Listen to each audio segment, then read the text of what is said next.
Lalu Rasulullah bertanya, siapa yang baca doa tadi? Maka sahabat yang membaca doa ini mengaku, saya Rasulullah.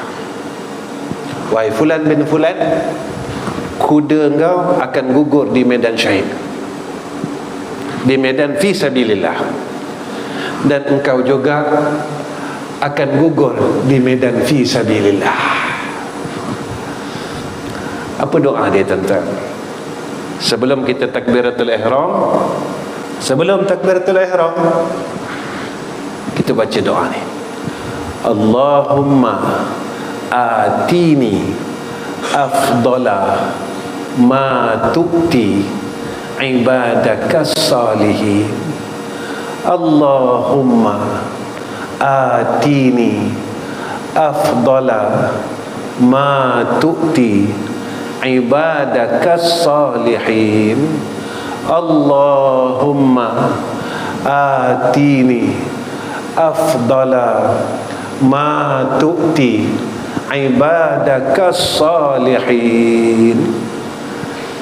Tiap-tiap kali kita nak solat, jangan tinggal doa ni.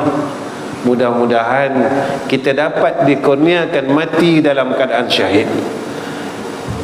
Tuan-tuan, alimlah macam mana.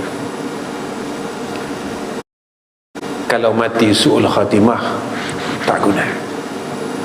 Kayalah macam mana, banyaklah duit macam mana, kalau mati su'ul khatimah, tak guna. Hebatlah macam mana dalam dunia ni, tuan-tuan, orang muliakan kita, tapi saat kita mati dalam keadaan su'ul khatimah, tak guna, tuan-tuan. Bagaimana tinggi tempat kita dalam dunia ni, tapi saat kita mati, kita tak mampu menyebut kalimah la ilaha illallah Muhammadur Rasulullah, maka kita dalam keadaan yang penuh kehinaan.